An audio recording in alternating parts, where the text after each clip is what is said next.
Good morning friends, आप सभी को हमारे चैनल एजुकेशन पॉइंट क्यूज में हार्दिक स्वागत है। दोस्तों, आज साधारण गणित एवं रीजनिंग से संबंधित महत्वपूर्ण प्रश्नों को लेकर हम आप लोगों के बीच उपस्थित हैं। दोस्तों, यह सेट आगामी बीपीएससी प्रधान शिक्षक के लिए बहुत लाभदायक सिद्ध होगा, इसलिए पूरे वीडियो को देखें। आइए प्रश्न प्रारंभ करते हैं। पहला प्रश्न है, किसी परीक्षा में 20% विद्यार्थी अनुत्तीर्ण घोषित किए गए। यदि अनुत्तीर्ण छात्रों की संख्या 70 है तो कितने विद्यार्थी परीक्षा में शामिल हुए थे। किसी परीक्षा में 20% विद्यार्थी अनुत्तीर्ण घोषित किए गए। यदि अनुत्तीर्ण छात्रों की संख्या 70 है तो कितने विद्यार्थी परीक्षा में शामिल हुए थे।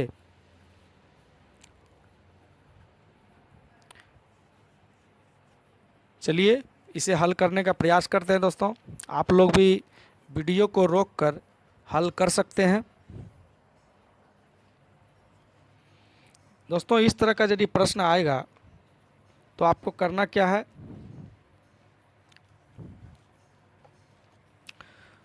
कुल विद्यार्थी, ठीक है, कुल विद्यार्थी बट्टा 100, ठीक है, बराबर अनुत्तीर्ण बटे अनुत्तीर्ण प्रतिशत। ठीक है, इतना पहले कर लेंगे। उसके बाद देखिए,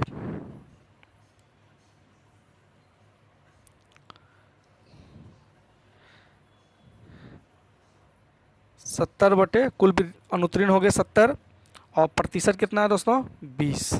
आप इसको काट सकते हैं।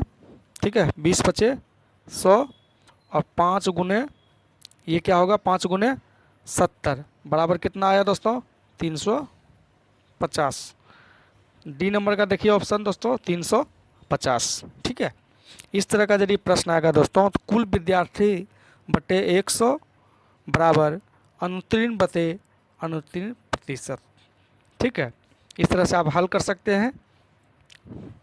आइए नेक्स्ट क्वेश्चन की ओर चलें।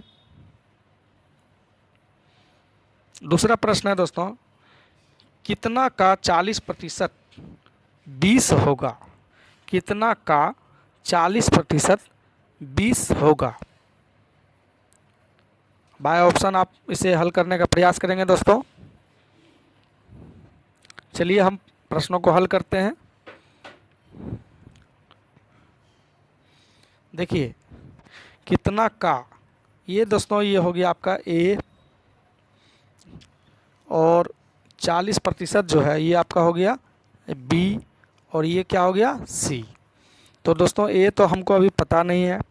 अब बी कितना है दोस्तों 40%, 80 है 20%।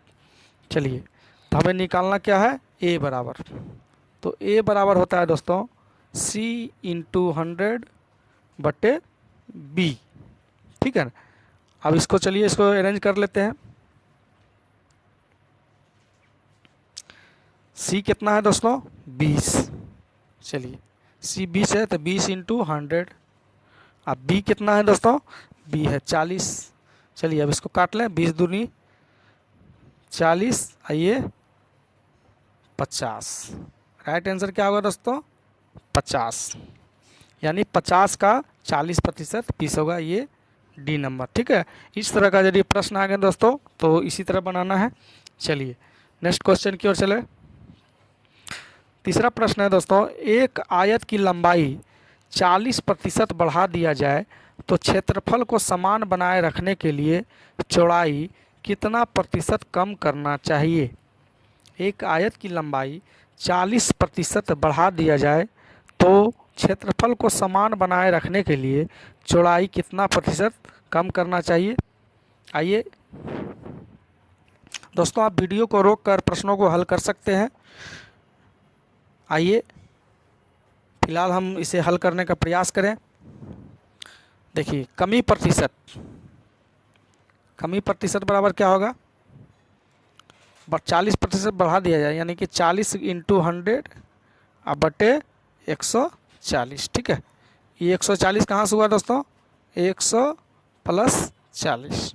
ठीक है, 40% बढ़ा दिया जाए। ठीक है, तो यहाँ पर कर लिए। अब देखिए इसको हम लोग अरेंज कर लेंगे। जब अरेंज करते हैं दोस्तों, देखिए 0 0 काट लिए। ठीक है, ये 2 बार में, ये 7 बार में, कितना हुआ दोस्तों, 200/7। ठीक है, 200/7। इसको अरेंज करेंगे तो कितना निकलेगा दोस्तों, 28.7%। ठीक है, तो राइट आंसर यहाँ दोस्तों सी नंबर का होगा, 28.4/7%। ठीक है, चलिए आइए नेक्स्ट क्वेश्चन की ओर चलें। 4 नंबर का प्रश्न, एक्स वाई से 20% कम कमाता है तो वाई एक्स से कितना प्रतिशत ज़्यादा कमाता है। एक्स वाई से 20% कम कमाता है तो वाई एक्स से कितना ज़्यादा कमाता है। कैसे बनेगा दोस्तों,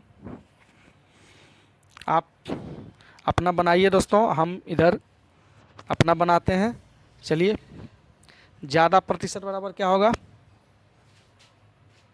देखिए ज़्यादा या कम प्रतिशत बराबर, देखो 20 इंटू 100, कम कमाता है ना, तो कम है तो यानी कि 100 माइनस 20 यानी कि 80।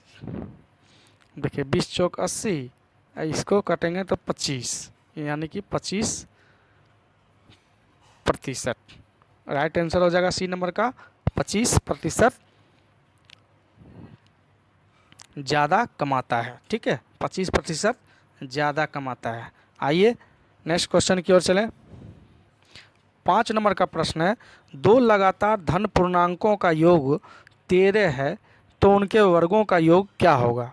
2 लगातार धन पूर्णांकों का योग 13 है तो उनके वर्गों का योग क्या होगा।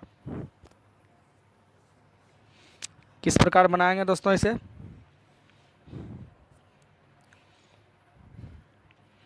देखिए धन पूर्णांक यानी कि x प्लस 1 बराबर 13 प्रश्न से, तो ये हो गया 2x प्लस 1 बराबर 13। ठीक है, अब 2x बराबर क्या हो गया दोस्तों, 13 माइनस 1 बराबर 12। x बराबर क्या निकला दोस्तों, 6। तो दोस्तों कह रहा है कि इनके वर्गों का योग क्या होगा। तो वर्गों का योग यानी कि पहला निकल गया आपका 6 और दूसरा निकल गया 6 प्लस 1 7, यानी 6 स्क्वायर प्लस, देखिए 6 स्क्वायर प्लस 7 स्क्वायर, कितना निकलेगा दोस्तों, राइट आंसर हो जाएगा सी नंबर का, देखिए 85। ठीक है, इसको जब हम अरेंज करेंगे 36 और 49, ठीक है 36 और 49 को अरेंज करेंगे तो 85 आएगा। ठीक है, चलिए 6 नंबर का देखते हैं दोस्तों, आरंभ के 15 प्राकृत संख्याओं का योग क्या होगा। आरंभ के 15 प्राकृत संख्याओं का योग क्या होगा। हल करने का प्रयास करें दोस्तों। चलिए फिलहाल हम हल कर लेते हैं। 15 प्राकृत संख्याओं का योग क्या होगा दोस्तों, यानी कि देखिए ये कह रहा है 1 + 2 + 3 + 4, ये चलते जा रहा है कहाँ तक, 15 प्राकृत संख्या। ठीक है, 15 प्राकृत संख्याओं का योग कर रहा है, तो क्या होगा, इसका सूत्र क्या है दोस्तों, n × n + 1/2, यानी कि 15 हो गया n, यानी कि 15 इंटू कितना हो गया, 15 और 1 16। ठीक है, अब बट्टा 2। अब देखिए 2 × 8 = 16, यानी कि 15 × 8, 15 × 8 = 20 से डी नंबर का राइट आंसर होगा। चलिए इस प्रकार का प्रश्न आए दोस्तों, तो इस प्रकार आप हल कर लेंगे। आइए नेक्स्ट क्वेश्चन की ओर चलें। 7 नंबर का प्रश्न होगा, 2 लगातार सम संख्याओं का योग 32 है तो उन संख्याओं का गुणनफल क्या होगा। दो लगातार सम संख्याओं का योग 32 है तो उन संख्याओं का गुणनफल क्या होगा। आइए इसे हल करने का प्रयास करें। देखिए x प्लस 2 बराबर 32, यही ना होगा। दो लगातार सम संख्या, एक x दूसरा x प्लस 2। अब देखिए ये हो गया 2x प्लस 2 बराबर 32, यानी कि x बराबर क्या हो गया, ये 32 में से 2 गया तो 30 बट्टा 2। अब ये कट गया तो कितना निकला दोस्तों,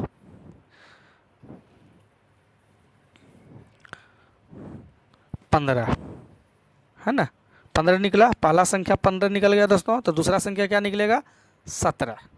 ठीक है, पहला 15 और दूसरा 17। अब कह रहा है इन संख्याओं का गुणनफल क्या होगा, तो 15 और गुना 17। ठीक है, इसको गुना कीजिए, गुना करने पर क्या निकलेगा दोस्तों, सी नंबर का 255। ठीक है,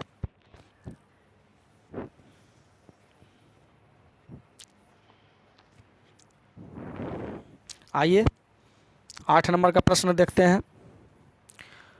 800 से छोटी वह सबसे बड़ी संख्या निकालें जो 8, 12 और 20 से विभाजित हो जाए।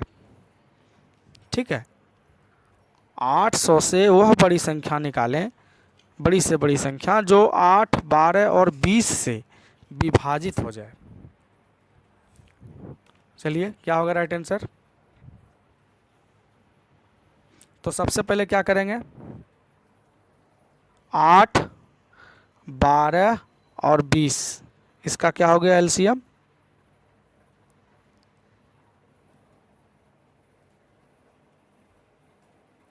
120। ठीक है, अब देखिए इसको क्या करना है, 800 में 120 से इसको भागा दीजिए, कितना निकल के आ रहा है, बरछक 72, 720, कितना निकला 80। ठीक है, तो अभिष्ट संख्या क्या निकला दोस्तों, अब अभिष्ट संख्या निकालना है। चलिए आइए, अभिष्ट संख्या क्या निकलेगा,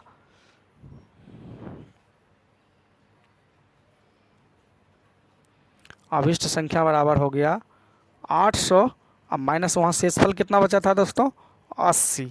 इसको क्या करेंगे, घटा देंगे, आंसर क्या निकला 720।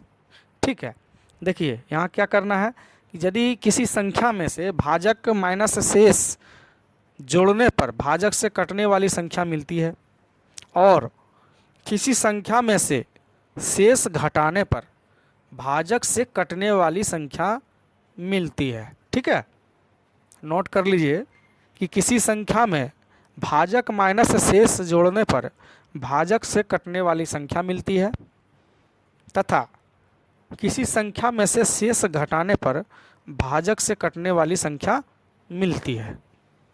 ठीक है, चलिए नेक्स्ट क्वेश्चन की ओर चलें। 9 नंबर का प्रश्न है, दो संख्याओं का लघुत्तम समापवर्तक 225 और महत्तम समापवर्तक कितना है, 5 है।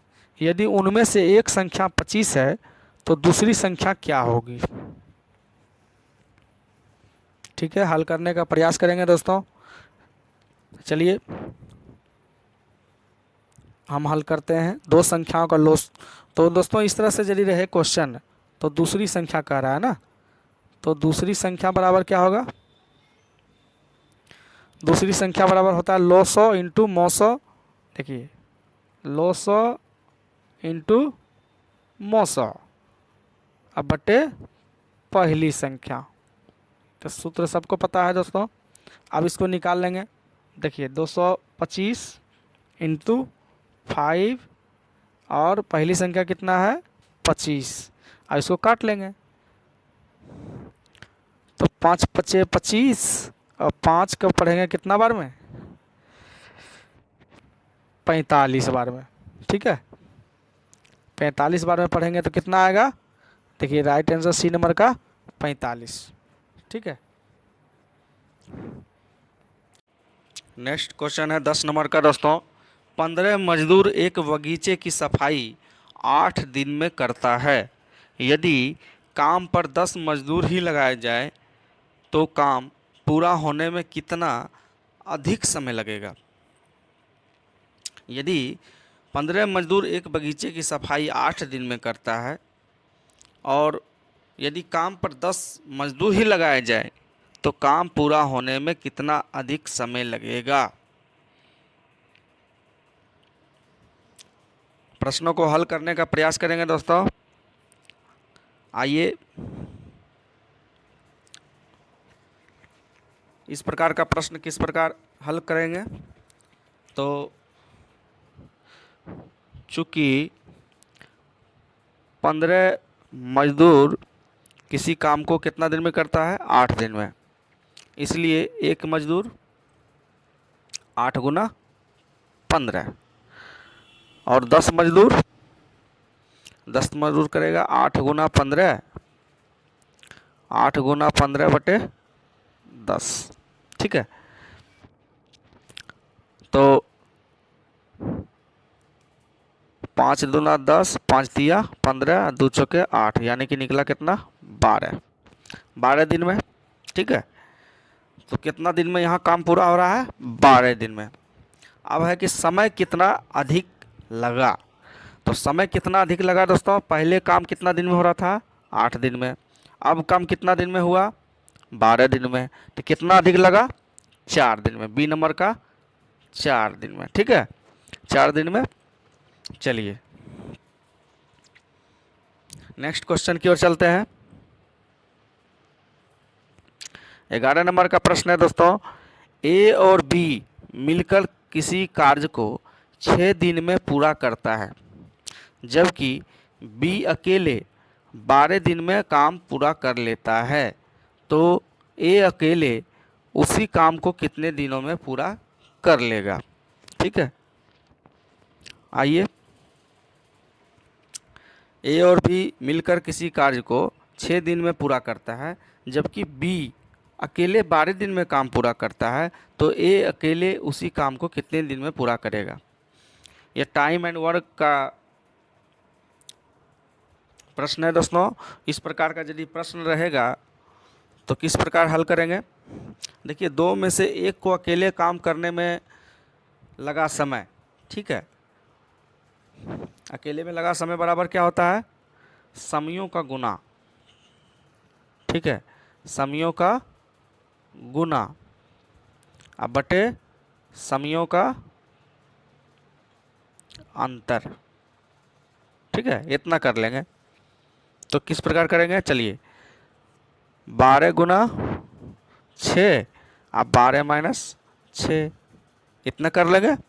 चलिए अब देखते हैं, 12 गुना 6 और 12 माइनस 6 बराबर 6, यानी कि 6 दूनी 12, तो 6 दूना 12, कितना आंसर आया, 12 दिन में। ए नंबर का राइट आंसर होगा 12 दिन में। बी अकेले 12 दिन में करता है, तो ए अकेले कितना दिन में करेगा, तो ए भी 12 दिन में करेगा यहाँ। ठीक है, अकेले वाला जहाँ प्रश्न रहेगा दोस्तों कि ए और बी किसी काम को मिलकर इतना दिन में करते हैं, तो इसमें से यदि ए अकेले करता है या बी अकेले करता है तो आप यहाँ पर समयों का बट्टा में समयों का अंतर देके कर सकते हैं। ठीक है, चलिए नेक्स्ट क्वेश्चन की ओर चलें।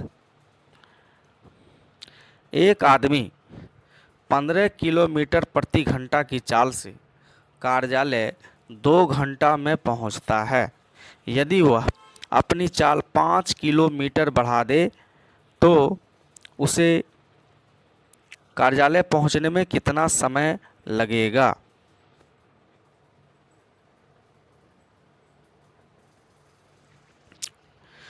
एक आदमी 15 किलोमीटर प्रति घंटा की चाल से कार्यालय 2 घंटा में पहुंचता है। यदि वह अपनी चाल 5 किलोमीटर प्रति घंटा बढ़ा दे तो उसे कार्यालय पहुंचने में कितना अधिक समय लगेगा। चलिए, इस तरह का प्रश्न रहेगा तो किस प्रकार बनाएंगे, आइए। सबसे पहले देखिए, दूरी बराबर क्या हो गया, दूरी बराबर यानी 15 गुना 2 30 किलोमीटर। ठीक है, अब देखिए 20 किलोमीटर प्रति घंटा की चाल से कार्यालय पहुंचने में, देखिए 15 और 5 20, ठीक है। 15 5 20, 20 किलोमीटर। चलिए 20 किलोमीटर की चाल से कार्यालय पहुंचने में लगा समय बराबर 30/20, यानी कि ये हो गया 3/2, यानी कि हो गया 1.1/2 आवर। चलिए 1.5 घंटा लगेगा, ठीक है। राइट आंसर यहाँ पर हो जाएगा 3/2। देखिए 3/2 है यहाँ राइट आंसर बी नंबर का, यानी कि 1.5 घंटा लगेगा, ठीक है। चलिए नेक्स्ट क्वेश्चन की ओर चलें। 13 नंबर का प्रश्न है, 100 रुपया में कोई वस्तु बेचने पर 25% लाभ होता है, तो कितना में बेचने पर 30% लाभ होगा। कोई वस्तु 100 रुपया में बेचने पर 25% का लाभ होता है, तो उसी वस्तु को कितना में बेचें कि 30% का लाभ हो। तो इस तरह का प्रश्न आएगा तो कैसे बनाएंगे।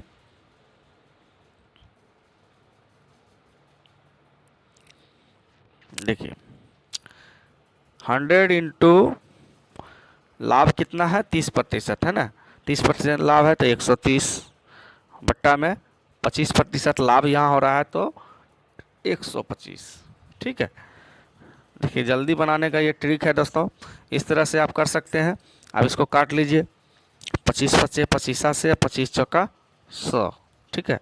अब इसको काटिए, 5 दूनी 10, 5 छक 30, 26 गुना 4 बराबर क्या होगा, 26 गुना 4 बराबर हो जाएगा 104, ठीक है। सी नंबर का राइट आंसर हो जाएगा, ठीक है। आइए नेक्स्ट क्वेश्चन की ओर चलें।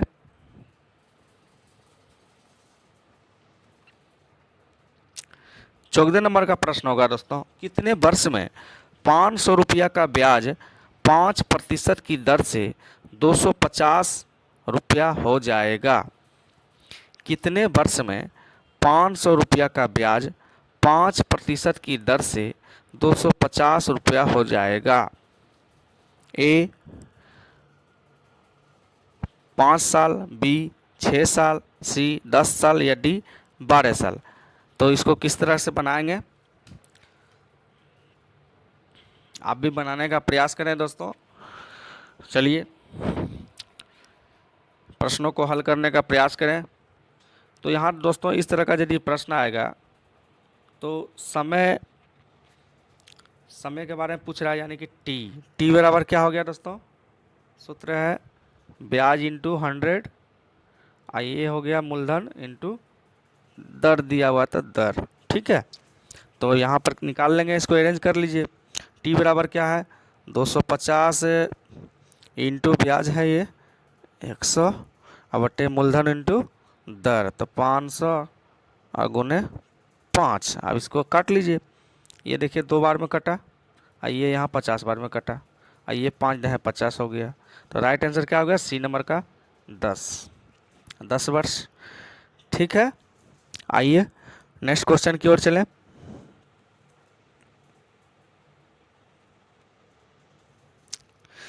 पंद्रह नंबर का प्रश्न होगा दोस्तों, 1500 रुपया 4 वर्ष में 2000 रुपया हो जाता है, यदि ब्याज दर 5% बढ़ा दिया जाए तो मिश्रधन कितना होगा। 1500 रुपया 4 वर्ष में 2000 रुपया हो जाता है, यदि ब्याज दर 5% बढ़ा दिया जाए तो मिश्रधन कितना होगा। इस प्रकार का प्रश्न रहेगा, कैसे बनाएंगे दोस्तों। देखिए 2000 माइनस 1500 अब बट्टा क्या हो गया 100 इंटू 5 इन है। अब देखिए इसको क्या करना है, ये हो गया 500 बट्टे में 100 इंटू 5, यानी कि 5 बार में कटा, 5 गुना 5 यानी 25, ठीक है। अब ये क्या करना है, हमारा नया मिश्रधन क्या आया दोस्तों 25 और यहाँ पर कितना है 2000, यानी कि 2000 और 25 इसको ऐड कर देंगे तो कितना आएगा 2025। बी नंबर का राइट आंसर हो जाएगा दोस्तों 2025। 2025, ठीक है, 2025।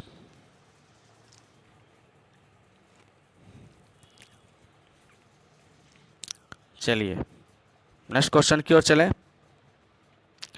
16 नंबर का प्रश्न है, एक आयत की लंबाई 15 मीटर और क्षेत्रफल 375 वर्ग मीटर है, तो इसकी परिमिति बतावें। एक आयत की लंबाई 15 मीटर है और क्षेत्रफल 375 वर्ग मीटर है, तो उसकी परिमिति बतावें। इस प्रकार का प्रश्न रहेगा, तो कैसे हल करेंगे? देखिए, परिमिति बराबर क्या होता है? 2 इंटू लंबाई प्लस चौड़ाई, ठीक है। अब देखिए, चौड़ाई हमें पता करना है और क्षेत्रफल दिया हुआ है, ठीक है। तो ये चौड़ाई बराबर क्या होता है? क्षेत्रफल बटे लंबाई, ठीक है। क्षेत्रफल बटे लंबाई, तो ये कितना हो गया? 375 अब बटे 15। इसको काटेंगे, कितना बार में कटेगा? 15 को ये 25 बार में, ठीक है। अब देखिए यहाँ परिमिति, तो परिमिति बराबर क्या हो गया? 2 इंटू 15 प्लस ये चौड़ाई कितना निकला? 25। तो 15 और 25 कितना हो गया? 40, ठीक है। 40 इंटू 2 80। सी नंबर का देखिए 80 हो जाएगा, ठीक है, 80 मीटर, ठीक है। 20 गुना 2 गुना 40 यानी कि 80 मीटर। आइए नेक्स्ट क्वेश्चन की ओर चलें।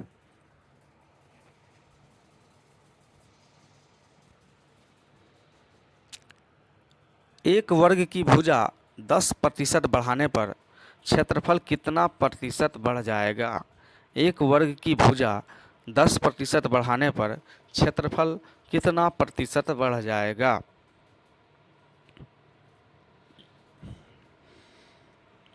किस प्रकार बनेगा दोस्तों? आइए एक ट्रिक यहाँ पर शेयर करते हैं। क्षेत्रफल में वृद्धि बराबर क्या होता है दोस्तों? चलिए, कितना प्रतिशत बढ़ जाएगा? तो क्षेत्रफल में वृद्धि बराबर दोस्तों यहाँ पर देखिए एक सूत्र है, ये 10 प्लस 10 कर दीजिए, आप प्लस 10 इंटू 10। देखिए ये इसका ट्रिक है, आप इस तरह से इसको हल कर सकते हैं। आइए, ये हुआ एक बार में, 10 10 20 यानी 20 प्लस 1 बराबर कितना आया? 21। सी नंबर का 21 राइट आंसर हो जाएगा। वृद्धि या क्षेत्रफल में वृद्धि या कमी होने पर दोस्तों आप इस तरह से बना सकते हैं। वर्ग की भुजा 10% बढ़ाने पर या वर्ग की भुजा 10% कम करने पर क्षेत्रफल कितना प्रतिशत घटेगा या बढ़ेगा, तो इस तरह से आप प्रश्नों को हल कर सकते हैं। आइए नेक्स्ट क्वेश्चन की ओर चलें। 18 नंबर का प्रश्न है, वृत्त की त्रिज्या 10% बढ़ाने पर परिधि कितना प्रतिशत बढ़ेगा? वृत्त की त्रिज्या 10% बढ़ाने पर परिधि कितना प्रतिशत बढ़ेगा? इस तरह का प्रश्न रहेगा दोस्तों, तो कैसे बनाएंगे? सबसे छोटा ट्रिक आज हम आपको बता रहे हैं दोस्तों। यदि वृत्त की त्रिज्या के बारे में बोल रहा है कि घटेगा बढ़ेगा, तो क्या प्रभाव पड़ेगा?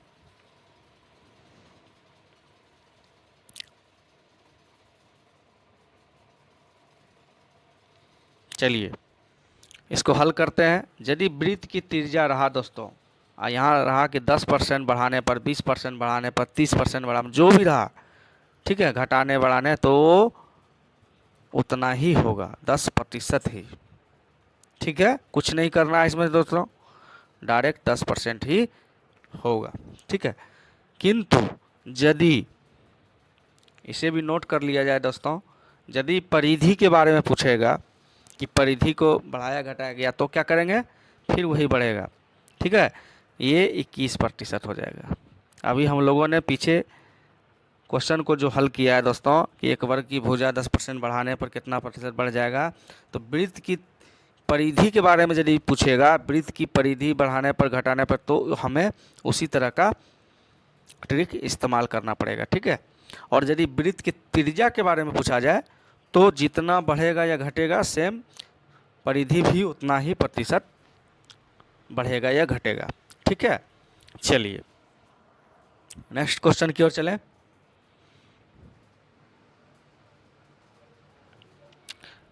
एक और प्रश्न है दोस्तों, ये रीजनिंग से संबंधित है कि शब्द रिप्लेस के अक्षर की अलग अलग कितनी तरह से लगाए जा सकते हैं। ठीक है, तो इस तरह का प्रश्न कई बार विभिन्न प्रतियोगिता परीक्षा में पूछा जाता है दोस्तों। तो आज हम इसका एक ट्रिक आपको लोगों के बीच बताने वाले हैं, शायद आप लोगों को पता भी होगा। तो सबसे पहले करना क्या है कि इस संख्या को पहले इसको काउंट कीजिए कितने हैं। REPLACE 1 2 3 4 5 6 7। ठीक है, 7 है। तो क्या करेंगे, ये देखिए 7 और ये हो गया 2।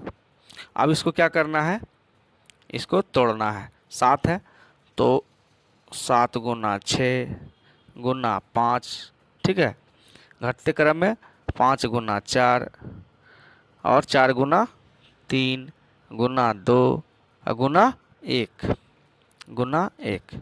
इस तरह से कर लिए, घटते क्रम में गुना कर लेंगे। ठीक है, 7 गुना 6 गुना 5 गुना 4 गुना 3 गुना 2 गुना 1।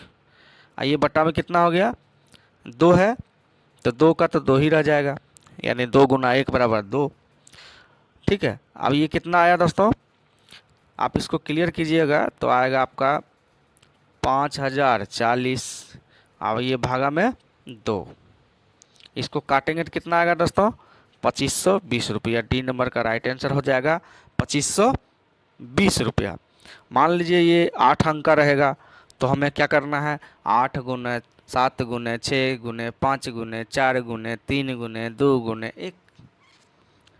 ठीक है, और नीचे हमेशा क्या रहेगा, 2 ही रहेगा।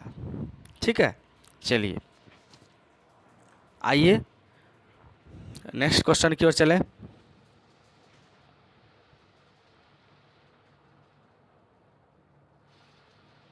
यदि धारा तेल का मूल्य 48 रुपया प्रति केजी से बढ़कर 60 रुपया प्रति केजी हो जाए तो एक व्यक्ति अपने उपभोग में कितना प्रतिशत की कमी करके खर्च पहले जितना रख सकता है। एक धारा तेल का मूल्य 48 रुपया प्रति केजी से बढ़कर 60 रुपया प्रति केजी हो जाए तो एक व्यक्ति अपने उपभोग में कितना प्रतिशत की कमी करके खर्च पहले जितना रख सकता है।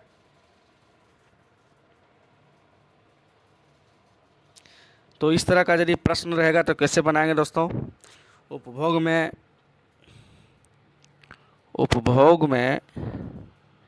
प्रतिशत कमी बराबर क्या होगा, 48 रुपया प्रति केजी से बढ़कर 60 रुपये प्रति केजी हो गई, यानी कितना बढ़ा दोस्तों, 12 रुपया ना बढ़ा।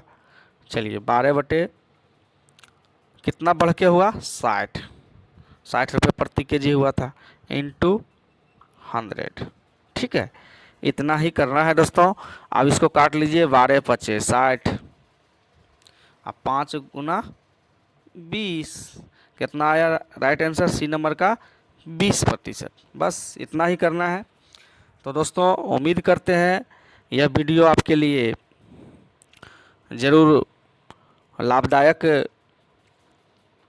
हुआ होगा। तो हम उम्मीद करते हैं दोस्तों वीडियो के अंत में कि आप हमारे वीडियो को ज़रूर देखते होंगे। तो वीडियो को लाइक एंड शेयर ज़रूर करेंगे दोस्तों, और चैनल पर नए हैं तो चैनल को सब्सक्राइब ज़रूर कर लीजिए। ठीक है, ताकि हम और नए नए वीडियो आप लोगों के बीच लाते रहें। तो मिलते हैं दोस्तों नेक्स्ट वीडियो में, तब तक के लिए धन्यवाद।